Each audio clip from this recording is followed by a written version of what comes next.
अस्सलाम वालेकुम। मैं Naveed Anjum government Urdu high school Sagar की साइंस टीचर। तो बच्चों, आज आखिर एक बहुत ही इंटरेस्टिंग एक्सपेरिमेंट करने जा रहे हैं। तो आखिर अच्छा बच्चों, क्या है ये? Copper sulphate. नीले कलर का जो पाउडर है, कौन सा पाउडर है? Copper sulphate. Copper sulphate. क्या है इसका जाब्ता? CuSO4। मुरक्कब है आमेजा? क्या है? मुरक्कब है। गुड। इसमें थोड़ा पानी डालिए बेटे।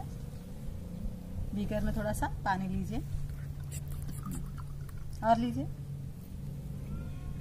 अब हम इसमें ये कॉपर सल्फेट मिला देंगे। अब आप क्या कीजिए, इसको अच्छे से हिलाइए, इसको अच्छे से मिक्स कीजिए। देखिए कितना प्यारा कलर है ना, ब्लू कलर आ गया है कॉपर सल्फेट का, नीला कलर जाहिर हो गया। अब आप थोड़ा सा कॉपर सल्फेट जो महलूल है इसमें थोड़ा सा निकालिए, इसमें थोड़ा सा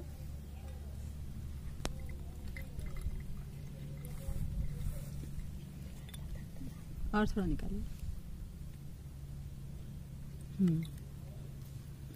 तो ये नीले कलर का कॉपर सल्फेट। अब आप ये दो जो आयरन नेल्स हैं इन्हें कॉपर सल्फेट में डाल दीजिए।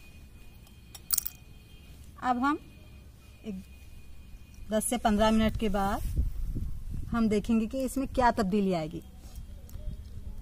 नेल्स ये लोहे के जो है कीले डालने के बाद एक आधे घंटे के बाद इसमें क्या तब्दीली आएगी रंग में और तमाम चीजें देखेंगे हम कुछ देर बाद।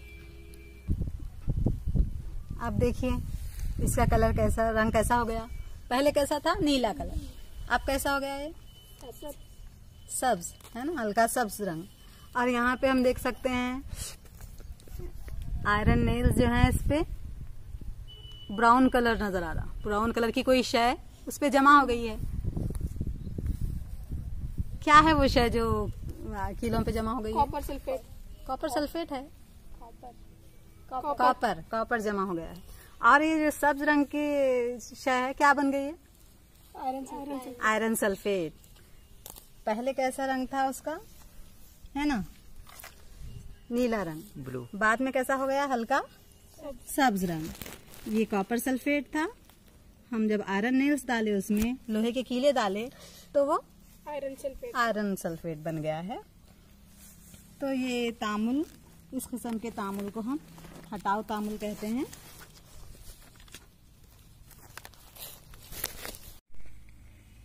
तो अब हमने क्या देखा? कॉपर सल्फेट में जब लोहे की कीले डाली गई, आयरन नेल्स डाले गए, तो वो फेरस सल्फेट, ये फेरस सल्फेट बना और कॉपर नीचे जमा हो गया। तो लोहा क्या किया? कॉपर की जगह कॉपर सल्फेट से कॉपर को हटा रहा है यहाँ पे लोहा, और खुद सल्फेट के साथ जुड़ रहा है। तो फेरस सल्फेट बना और नीचे क्या जमा हुआ? कॉपर। इस तरह के तामुलात को हम हटाओ तामुलात कहते हैं। यहाँ पे भी देखिए जस्त, जिंक, ये भी कॉपर सल्फेट के साथ तामुल करके जिंक सल्फेट बनाता है और कॉपर नीचे जमा होता है। ये सीसा भी तामुल करके सीसे का क्लोराइड बना रहा है और कॉपर नीचे जमा हो रहा है। इसका मतलब ये है कि यहाँ पर लोहा, जिंक, सीसा ये कॉपर से भी ज्यादा रिएक्टिव हैं, उससे ज्यादा तामुल पजीर है ना।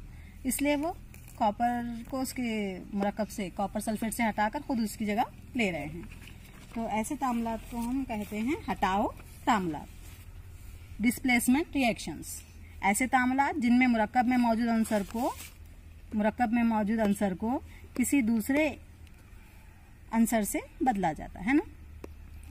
तो इस तरह के तामुलात को हम क्या कहेंगे? हटाओ तामुलात।